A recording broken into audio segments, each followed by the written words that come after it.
Check, check, mic check. Check, check, mic check.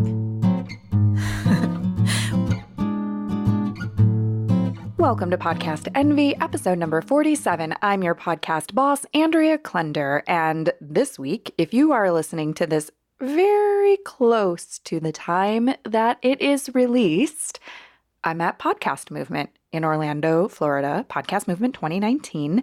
Are you here? Have we met yet?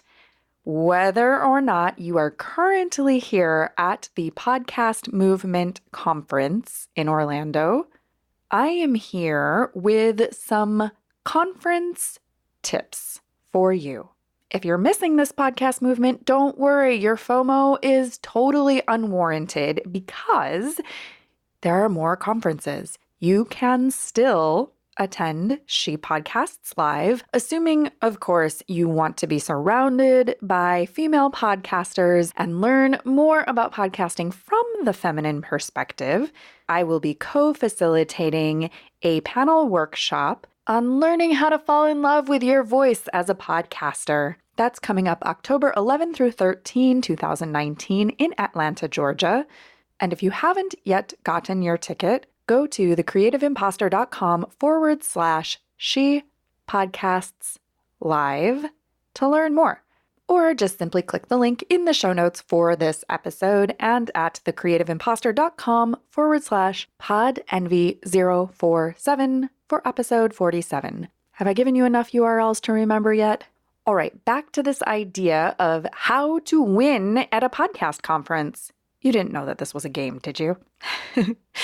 It is kind of like a game. And the reason why I wanted to share this with you is because I hear and see so often in the podcasting community a couple of things. One, I hear and see that people are nervous about attending. Podcasters are notoriously often introverted, and the idea of talking to strangers in person, like face to face, instead of, over the interwebs audio only, is nerve-wracking. Also, I hear and see that people are overwhelmed, especially with a conference like Podcast Movement, where I think there's like 7 or 8 sessions at any given time. And to make matters even worse, you have to decide whether you're going to go to a session at all, because sometimes you can get information overload if you go to too many sessions and try to learn all the things, because sometimes things are more fun in the hallways outside of the breakout rooms and in the expo area, and because sometimes you just need to eat or rest or record a podcast or I don't know, all the things. So let me tell you a little bit about my experience as a fledgling podcaster the first year that I attended Podcast Movement 4 years ago. It happened to be in Chicago because it moves around every year. And I am in Chicago, so I thought I should probably go to this thing, but I didn't really know why. The truth is, in that first year, I was one of those nervous people. I didn't really know many or any other podcasters. I felt like an imposter going to a conference. I mean, I wasn't making any money as a podcaster. I was completely self-taught. I didn't think of myself as a professional, and I wasn't even sure I was doing any of it right. I especially didn't know what I was even doing at that conference. I just knew that it was something it seemed like I should attend. Small note, I did happen to have 2 other Chicago-based friends who were going to the conference, one who was already podcasting and one who was thinking about starting a podcast. And we did hang out together, but seriously, none of us knew what we were doing. So I made an executive decision. I dove headfirst into attending as many sessions as I could. I decided I was there to learn all the things. I tried to get there as early as possible every morning, and I was certainly too exhausted to attend any parties, dinners, networking events, etc. by the end of the day. And this was fine by me because all those situations give me anxiety. That year, I did learn a whole bunch of cool things and came away with so many ideas about my show and about how to grow my little baby podcasting business.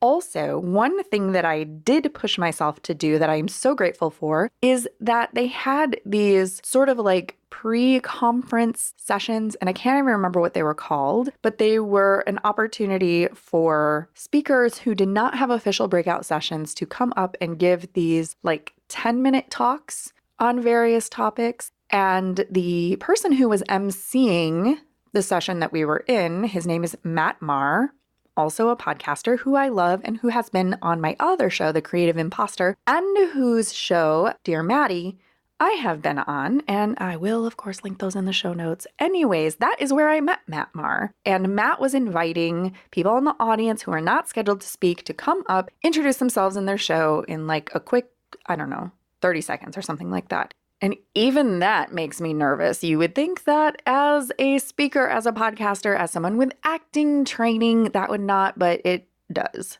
because it feels like improv.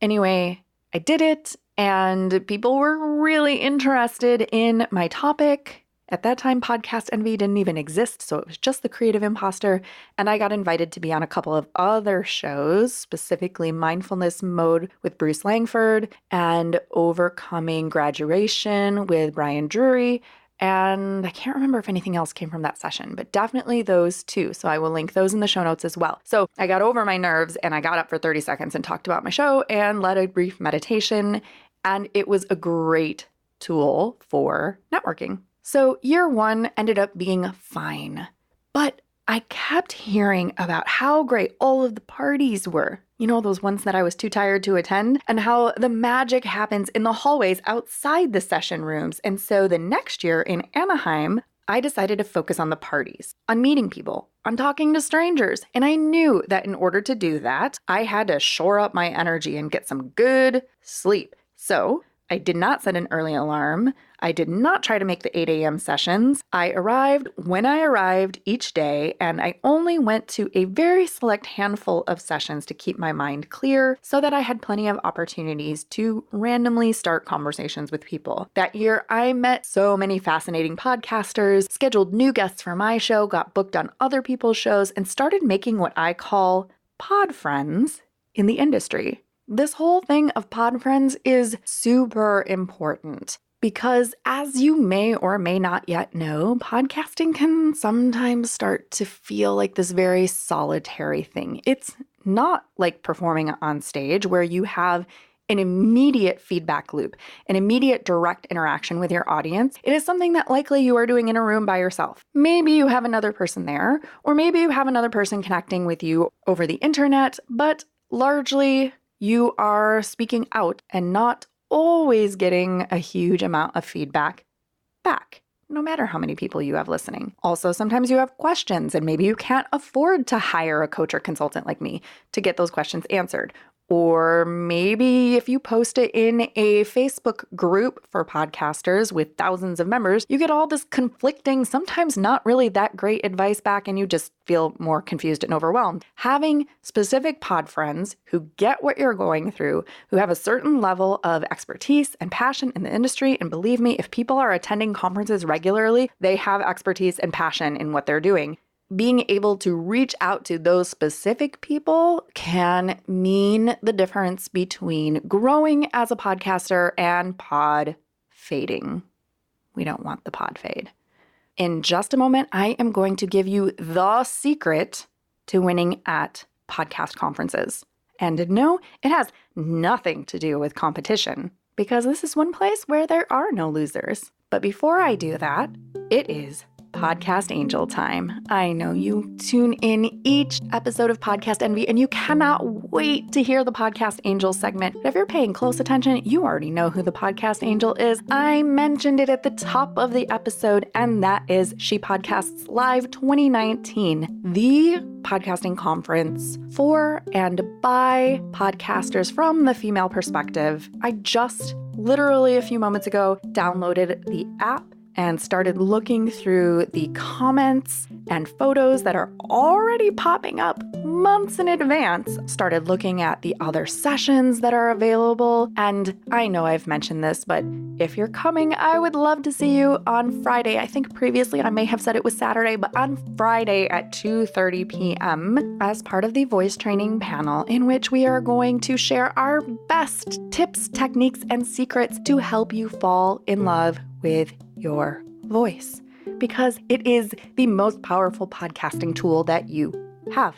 If you are coming to She Podcasts Live, yay! Actually, I'd love to invite you to record a brief voice memo for me, or use your fancy podcasting gear and send it to Andrea at thecreativeimposter.com. Let me know your name, your show, or shows if you're like me and you can't stop making podcasts, and what you are most looking forward to about She Podcasts Live, and I'll play it on a future episode. If you have not yet gotten your ticket, go to thecreativeimposter.com/She Podcasts Live, or click the link in the show notes for this episode. And when you use that link, the lovely creators of the conference, Jessica and Elsie, will know that I referred you, and they will be so overcome with gratitude that they will send me a little check or a direct deposit, something like that. Also, and this is probably the last time I'm going to include this on the Podcast Angel segment, the Podcast Envy VIP Circle is something that I have been dreaming of having you be a part of. It is an inner circle of podcasters who want to hear from me more frequently, more consistently, and more in depth and more customized for your questions. So remember that whole thing that I was just saying about pod friends and being able to ask questions and not getting bad information? You can cut through all of that by simply joining the VIP circle, getting premium content from me, having live Q&A sessions, and I'm currently working on an online voice training program that you will be the first to sneak peek. You can learn more at thecreativeimposter.com/VIP circle, linked in the show notes. All right, that's enough. The angels have spoken. And now we're back to our podcast conference tips.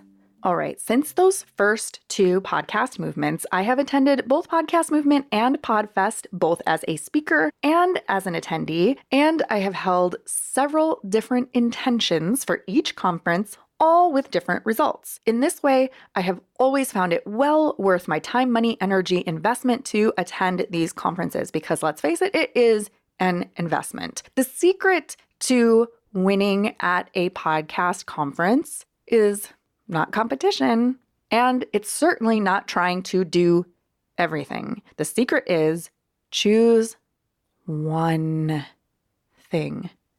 One? Yes, one. One thing to focus on, one intention to guide your decision-making throughout the conference, and then align all of your choices and activities with that one focus. Are you here primarily to learn, to find guests for your show, to be inspired, to have fun, to find potential clients for your podcasting business, to grow your listenership, to share your message as a speaker, etc.? All of these and more that I haven't even listed are great intentions for attending a podcasting conference. Now, just by choosing one, it does not mean that you won't get all of the other benefits too. It simply cuts down on the overwhelm, placates the part of your brain that may be susceptible to FOMO, and makes for a more effective, more rewarding, more enjoyable podcast conference experience. So now you know the one top main primary secret for winning at podcast conferences, but I want to give you a few more quick tips. 1, wear comfortable shoes. I mean, sure, look cute, but this is not a businessy conference. You can be as casual and comfortable or as fun and fancy as you want to be, but you will be walking a lot, and we don't want your feet to hurt. Also, dress in and or bring layers, because conferences are often in hotels and convention centers, and you cannot predict the inside weather as relates to the outside weather. I have been in freezing cold rooms, and I have been in hot rooms where the AC seems not to be working at all. Bring layers. 3, bring snacks. Some conferences build in meal breaks, and some conferences just keep going and going and going and going, and you don't want to miss anything, and you don't know when you're going to have time to go have a great lunch with some good pod friends, and so it's always good to be prepared.